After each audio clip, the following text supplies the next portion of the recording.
I was standing in my kitchen on a Tuesday morning in March. The coffee maker was going.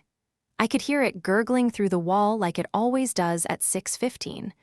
I was holding my phone in my left hand, and I was reading a text from my daughter Karen that said, "Come to the house Sunday, we need to talk about the property." That was it. No please, no love you. Just come to the house Sunday, we need to talk about the property. I read it 3 times. I put the phone down on the counter. I poured my coffee. I stood there, and I looked at the steam rising off the mug, and I thought about how I had been standing in this same kitchen for 41 years. Same yellow tiles. Same window above the sink that never closes all the way. Same crack in the ceiling shaped like a river. I thought about how my hands used to shake when I was nervous, and now they just sit there. Still, like they gave up shaking before I did. My name is Patricia. Most people call me Pat. I am 68 years old. I live in a town outside of Dayton, Ohio that most people have never heard of. A 2-bedroom house with a detached garage and a yard full of lilac bushes that my mother planted the year I was born.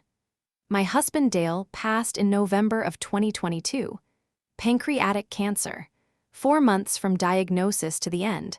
He never said anything about being scared. He just kept asking me to check on the furnace and fix the back porch light, and I kept doing it because that is what we were. That is what 46 years of marriage looks like when it ends. Not with a scream, with a checklist. I had 2 children. Karen was the older one, born in 1976. She lived in Columbus with her husband Mark and their 2 boys. Tyler was 26. Cody was 23. Then there was my son Brian, born in 1979. He lived about 40 minutes away in Springfield with his wife Jennifer and their daughter Emma, who just turned 12. Brian was always the quiet one. Karen was always the loud one. Dale used to say Karen runs the house and Brian watches the house, and that was true for most of their lives. After Dale died, I did what a lot of women my age do. I tried to keep things normal. I kept the house. I kept the bills. I kept the garden. I drove to the grocery store on Thursdays and Saturdays. I went to church on Sundays not because I believed in anything, but because I needed to sit somewhere that was not so quiet. I called Karen twice a week. I called Brian once a week. I checked on my grandchildren. I sent money when they needed it. I did not think about the future. I just lived in the day, and that was enough. For the first 6 months after Dale died, I thought I was okay. I cleaned out his closet. I donated his golf clubs to the VFW. I put his clothes in garbage bags and took them to the Salvation Army, and I did not cry until I was back in my car in the parking lot. Then I sat there for 20 minutes with the engine off and the windows up, and I let it all come out. Not loud, just a slow leaking. Like the kitchen faucet that drips because the washer is old and nobody has fixed it yet. Karen was the first one to suggest I move. It was May. She called me on a Wednesday and said, "Mom, we think you should sell the house and move somewhere smaller, closer to us, easier to manage." I said I like my house. She said, "I know, Mom, but you are alone in that big place, and the stairs are hard and the furnace is old." I said the furnace is fine. She said the furnace is 20 years old. I said, "So am I, and I am fine." She laughed. That kind of laugh she does where she thinks she is being patient, but really she is already planning. Brian did not push as hard. He called and said, "Whatever you want, Mom." I respect that about him. He always respected me, even when he disagreed. Even when he thought I was being stubborn, he would just say, "Okay, Mom," and let me be wrong. Karen did not do that. Karen wanted to fix things. Karen wanted to make the right decision for everyone. She wanted to move me and manage my money and organize my life into neat little boxes, and I let her because I was tired. I was so tired. Dale's death had left a hole in me that sleep did not fill, and every morning I woke up, and the first thing I felt was the absence of his breathing. That sound you stop noticing after 40 years, and then, when it is gone, you realize the whole house was built on it. So I let Karen start helping with the finances. She said she would manage the bills since I was overwhelmed. I said fine. She said she would handle the house insurance and the property taxes. I said fine. She said she would talk to the realtor when I was ready to sell. I said fine. I kept saying fine because saying fine was easier than saying no, and saying no required energy I did not have. That was August of 2023. I did not know it then, but fine was the last word I should have ever said to her. I want to go back. I want to tell you what I missed, what I should have seen, what was right in front of me in plain English, and I chose not to read it. Karen moved me to an ament complex in Springfield in October. A one-bedroom, ground floor, near Bryan. She said it was temporary. She said we will find something better. The ament had beige walls and fluorescent lighting and a pool in the back that nobody used after Labor Day. I hated it. I hated the smell of the hallway. I hated the neighbor who played gospel music at 7 in the morning. But I smiled and said, "Thank you, Karen, this is nice."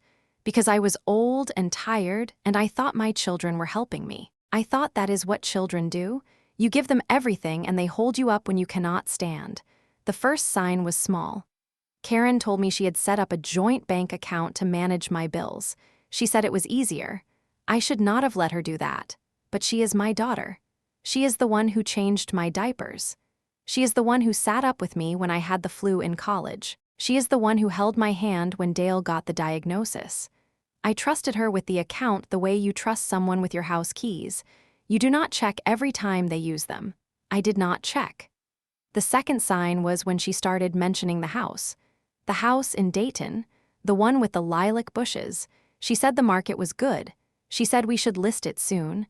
I said it is not for sale. She said, "Mom, it is sitting empty. The pipes could freeze, the roof could leak." I said I will come check on it. She said I already checked. Everything is fine. I said okay. She said we should start getting it ready. I said okay. She said I talked to a contractor. I said okay. I was saying okay so much I should have been an answering machine. In November, she showed me a spreadsheet on her phone. She said this is what we are looking at for the sale. The house was worth about $210,000. The mortgage was paid off. The taxes were current. The lot was good. She said if we list now, we could get close to 200. I said that sounds good. She said I already talked to a realtor. I said you did. She said yes. I did not ask which realtor. I did not ask for a contract. I did not ask anything because I did not want to be difficult. I did not want to be the mother who makes things harder. I had spent my whole life making things easier for everyone else, and I was not going to stop now just because Dale was gone. Brian came to visit me in December. He brought pizza and Emma. She is 12 and she has my eyes. That is what Dale used to say. He said that girl has your eyes and they are going to break every heart in Ohio. I held her and I did not let go for a long time. Brian sat at the kitchen table and he looked at me and he said, "Mom, you seem tired." I said, "I am fine." He said, "You do not look fine." I said, "I am fine, Brian." He nodded. He did not push it. He never pushes.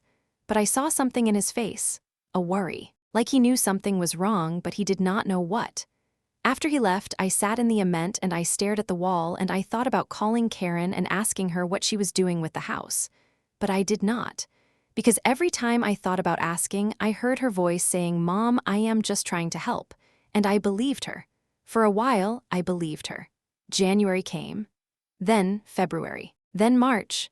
The same month I am telling you about now, the coffee maker gurgling, the text on my phone. "Come to the house Sunday, we need to talk about the property." I went. Of course I went. She is my daughter. I went to her house in Columbus on a Sunday afternoon. Mark opened the door. He smiled. He always smiles. Mark is a good man, quiet, works in insurance. He made me a glass of lemonade and said Karen is in the back. I said okay. I walked through their kitchen and their living room and I saw photos of Tyler and Cody on the mantle. I saw a framed picture of Karen and Mark on their wedding day. I saw a basket of mail on the counter and I did not look at it because it was not my business. Karen was in the back room, her office. She had a desk and a computer and files stacked in towers on the floor. She looked up when I came in and she smiled. That smile. The one that is supposed to mean everything is okay. She said, "Mom, sit down." I sat down. She closed the door. That is when I should have stood up. That is when every alarm in my body should have screamed. But I sat. Because I was her mother. And mothers sit down when their children ask them to. She said we need to talk about the property. I said okay. She said the realtor listed it last week. I said you listed it. She said yes. I said without asking me. She said, Mom, I asked you. You said okay. I said when. She said in August.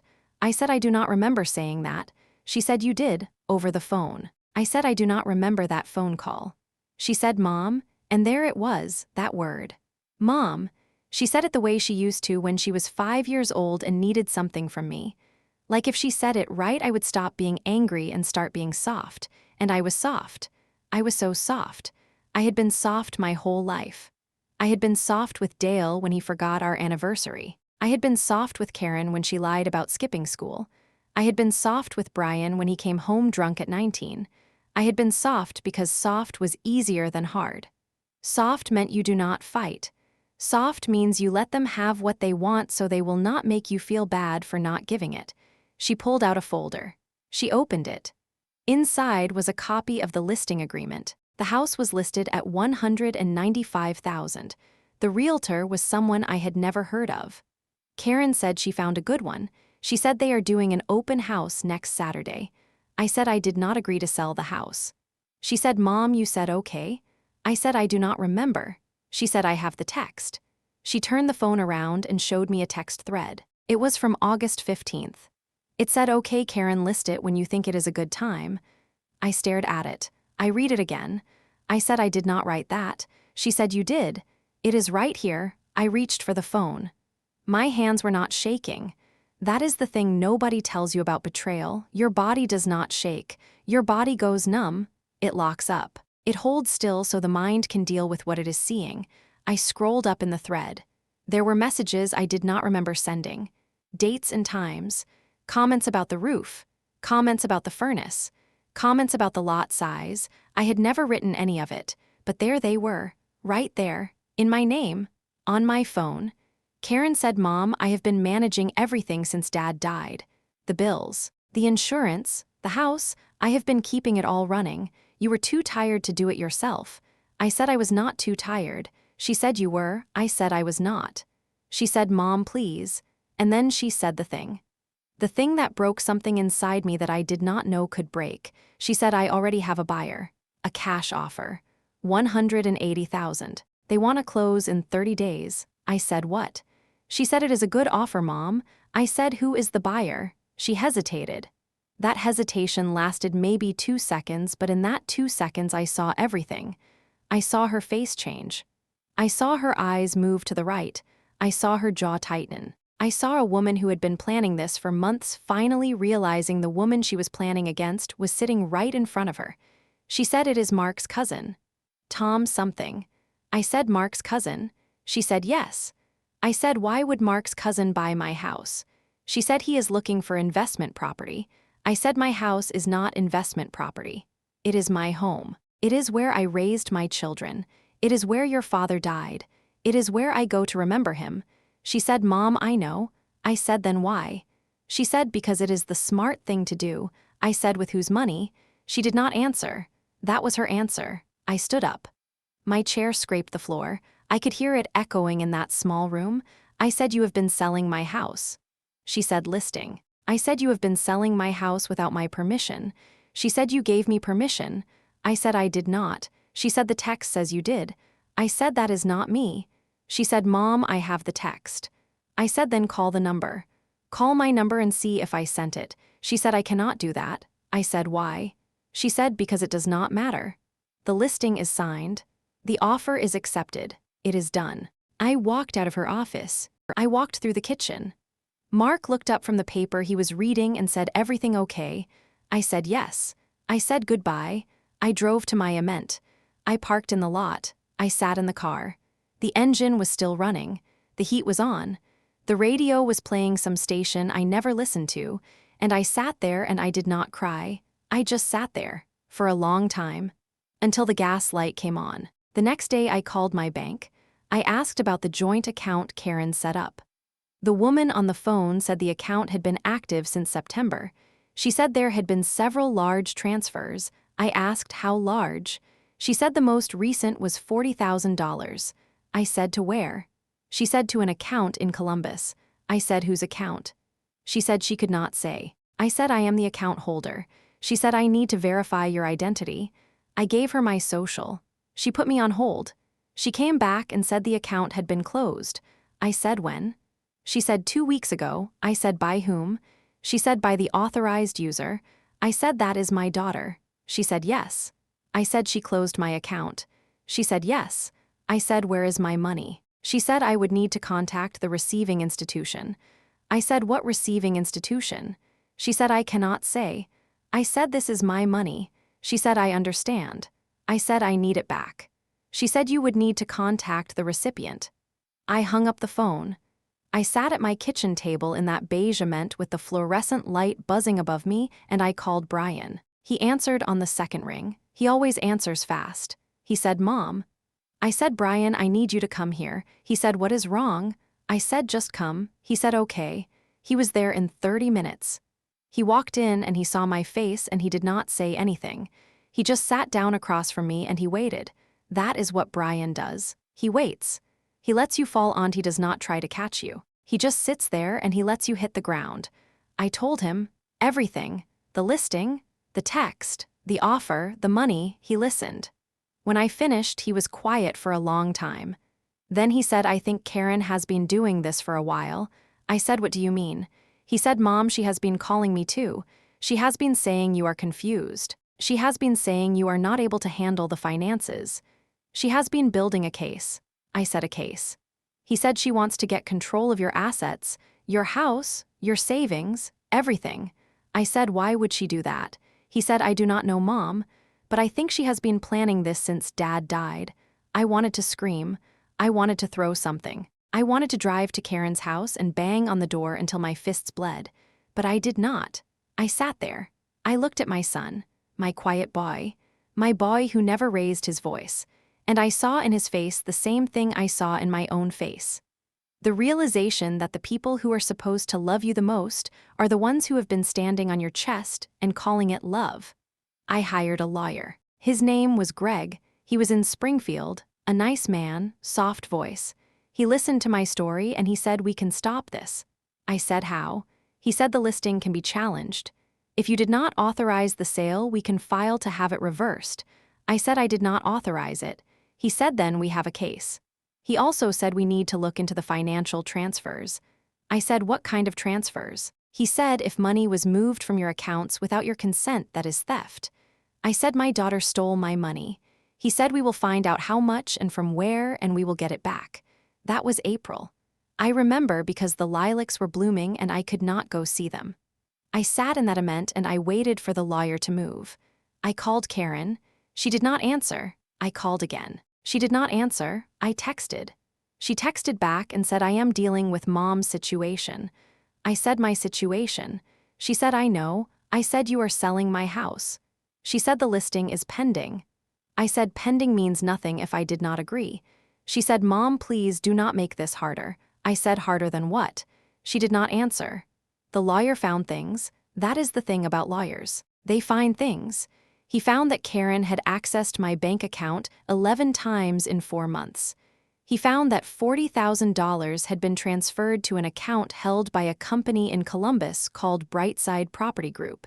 He found that the same company was connected to Tom Hadley, Mark's cousin, the buyer. He found that Tom Hadley was a real estate investor who bought properties and flipped them. He found that Karen and Tom Hadley had been in contact for months. He found that the listing price of $195,000 was well below market value. He found that the offer of $180,000 was an insult. He found that Karen had been cutting deals in my name while I sat in an ament watering a plant I could not keep alive. He also found something else, something that made me sick in a way I did not know a person could be sick. He found that Karen had been telling people I was declining mentally. She had told my sister Linda that I was showing signs of dementia. She had told my neighbor in Dayton that I was unable to care for myself. She had told Tyler and Cody that their grandmother was confused and needed help. She had built a story where I was broken and she was the one holding me together. A story where taking my money was not theft, it was caregiving. I found out about the story because Linda called me, my sister. the one I had not spoken to in 2 years because she and Karen had a fight over something stupid in 2021.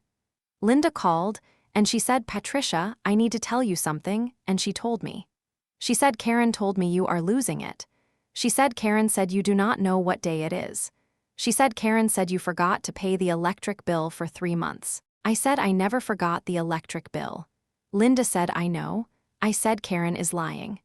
Linda said, "I know that too, but she told everyone else and everyone else believed her because she is so convincing, Patricia.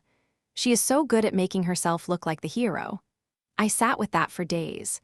The image of Karen in a living room somewhere telling my sister that I was broken, telling people her own mother was gone, telling them so they would nod and say, "Yes, she is doing the right thing," telling them so they would not question the money, the house, the transfers, all of it dressed up as love. The lawyer filed the motion in May. We challenged the listing. We demanded the return of the transferred funds. We requested an audit of all financial activity since Dale's death. Karen's lawyer responded, "I never met him.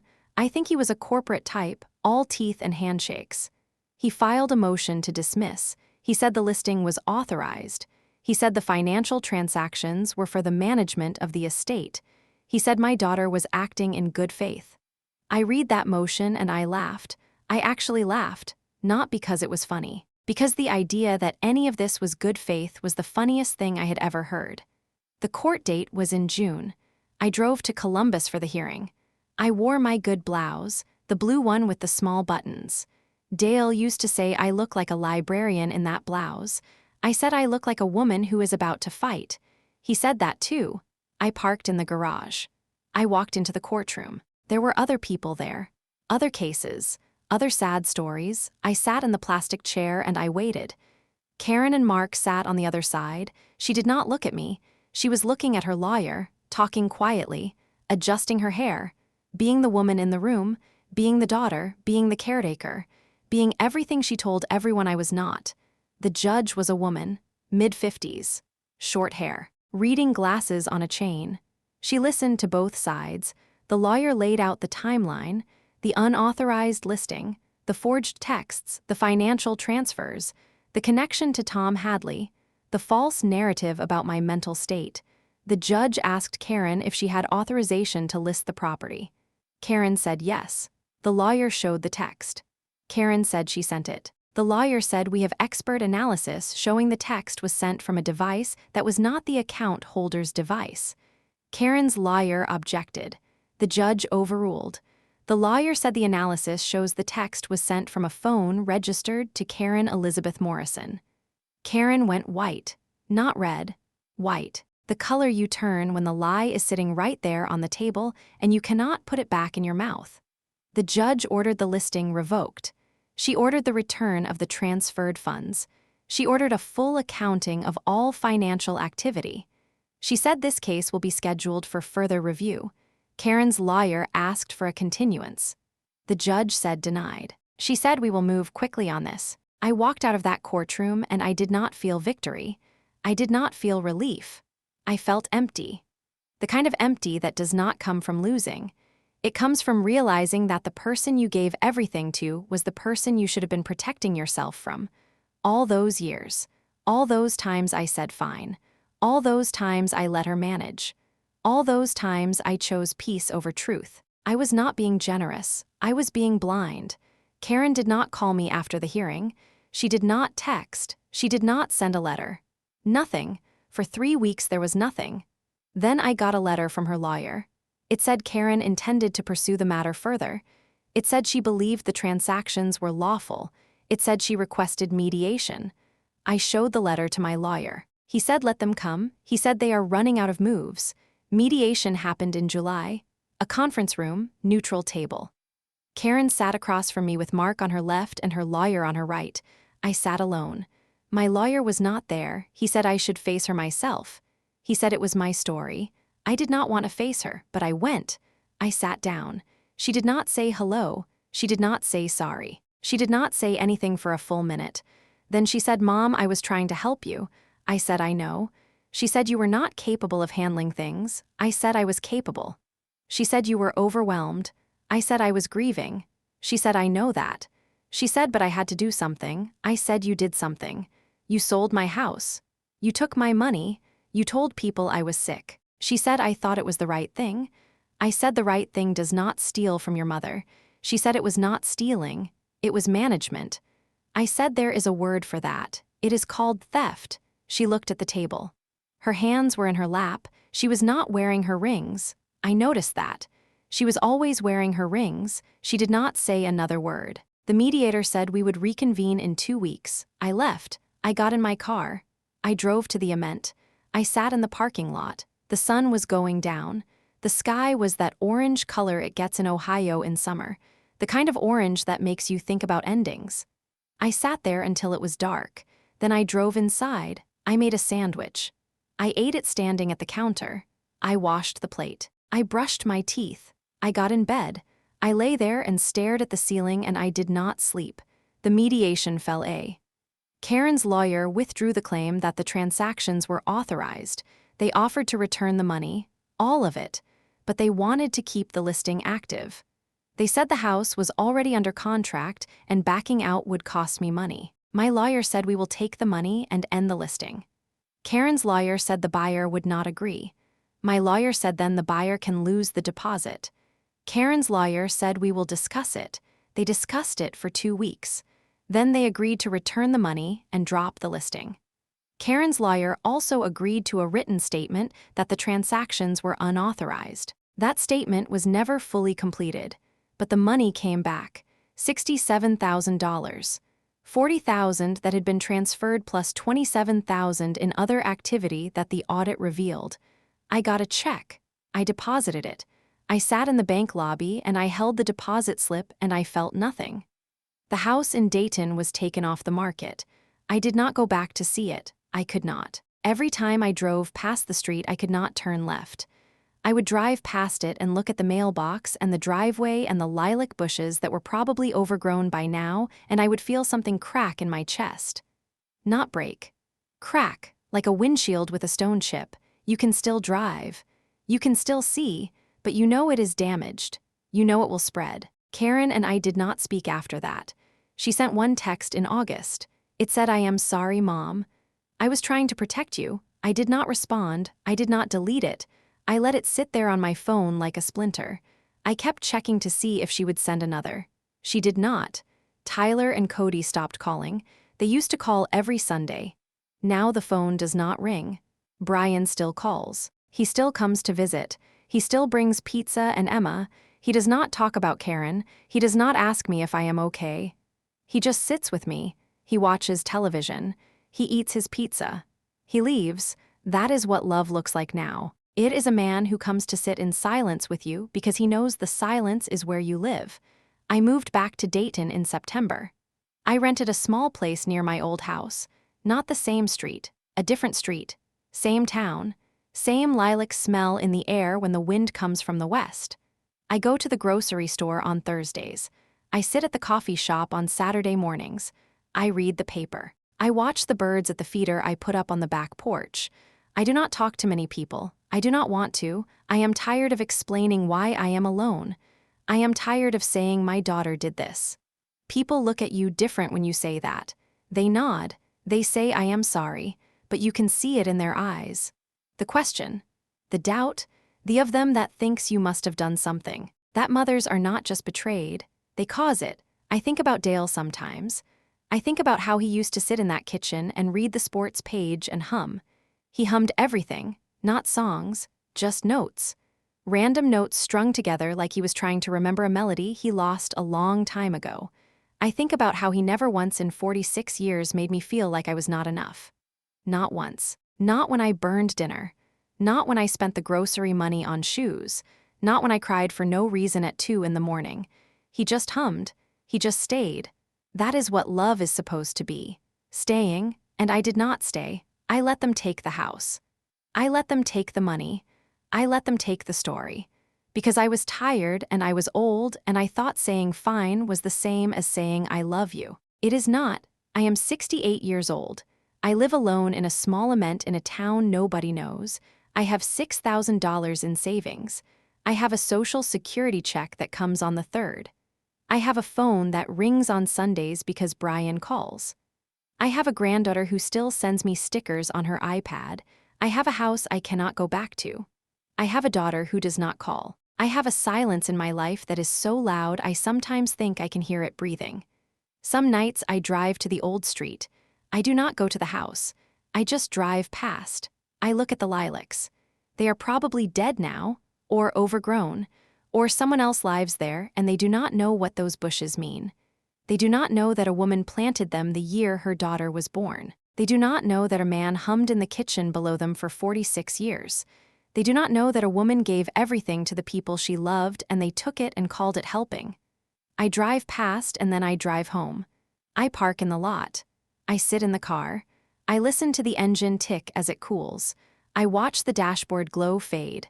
Then I go inside. I make my coffee. I sit at the table. I look at the wall and I wait for morning. Because that is what I do now. I wait. Not for a phone call, not for a knock, not for someone to say they are sorry. I wait for morning because morning means I made it through another night and that is enough. That is all I have. That is all any of us have. One more morning, one more coffee, one more drive past the house with the lilacs, one more silence, one more night, one more morning after that. I am still here. I do not know why, but I am still here.